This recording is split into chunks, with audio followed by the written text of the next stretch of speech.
My name is Mario Quiroz. I'm a documentary photographer. I specialize on immigrant issues in the United States. I'm an immigrant from El Salvador, and I live in Cambridge, Massachusetts. When I was growing up, actually I was trained as a poet in Spanish.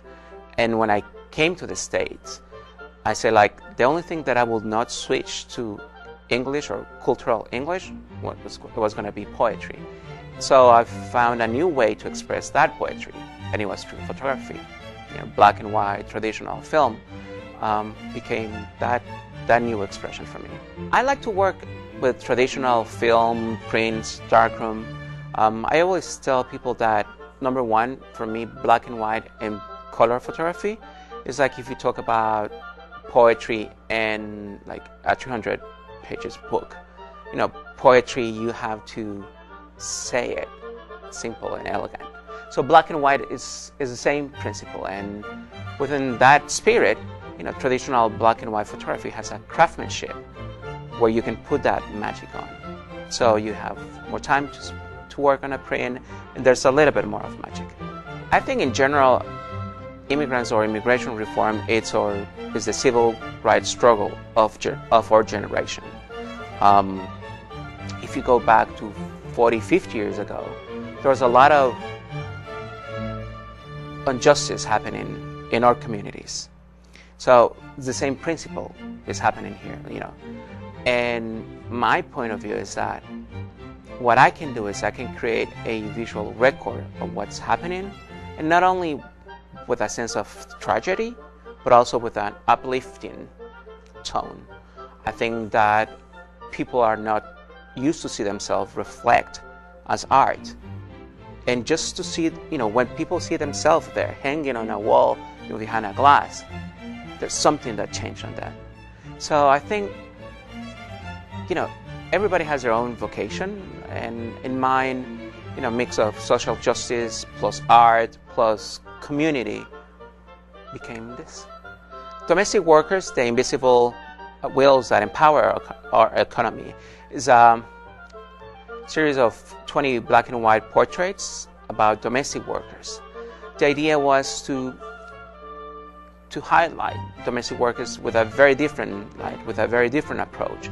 We normally have the stereotype of a nanny or a cleaning lady, with her uniform or holding somebody else's babies. This project is completely different. It's just highlight their inner potential of these individuals. And the idea is that when you see the photograph, if you don't read any caption, you will never guess what they do for a living. So that frees you to see them or to think about them differently. One of my favorite pictures, there's a woman called Lucy, that if you see the photograph, the last thing that you will think of her, that she takes care of little kids.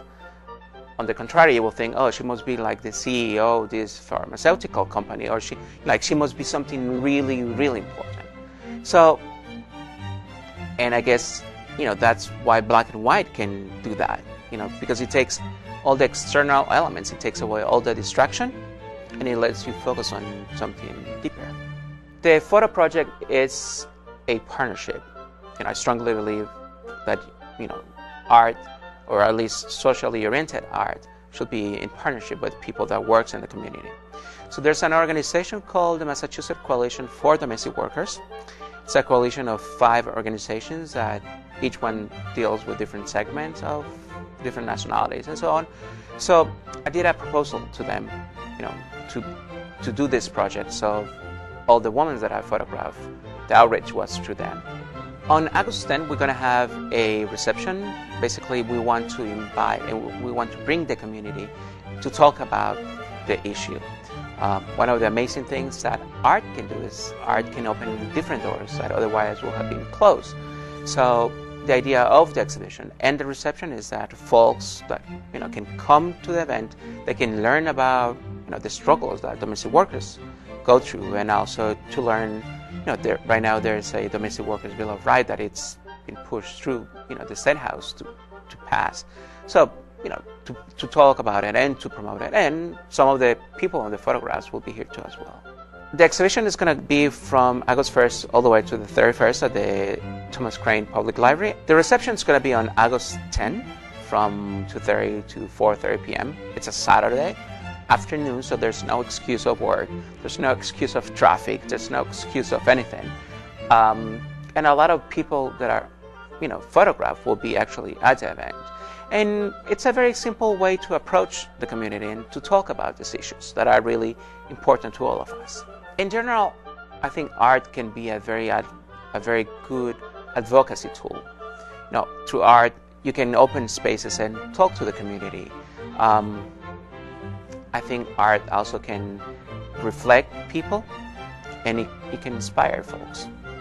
Another person that I photographed that I really like a lot, her name is Sonia. And if I show you the contact sheets, you will see like the first photographs where she was really shy, very shy. Frame number 35, like the very last frame of the roll, is this powerful image, like haunted image.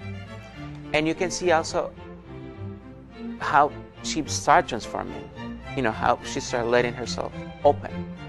And she has been invited to several exhibition, receptions, and every day she's more open and talk about her experience. So, it's really nice to have that, to see that transformation and to see how art can do that.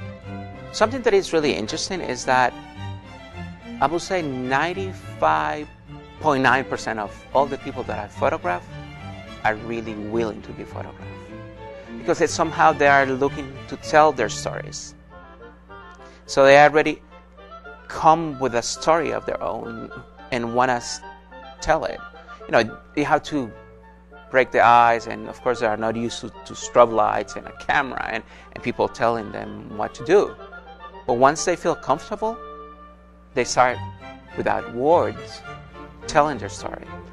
So it's really interesting. They want to tell their stories.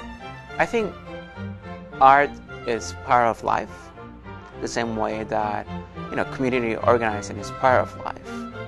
And art for the sake of art, in my opinion, is just plain entertainment. So art should always have a content, should always have a purpose, a meaning. If you see classic art, there's no classic art without content. Goya, and when the French invade Spain, all his work is about that. Or Picasso, during the Spanish Civil War, it's all about that. So art should always have a message. So in that case, I think myself, I would say as an artist that has a very clear stance in life.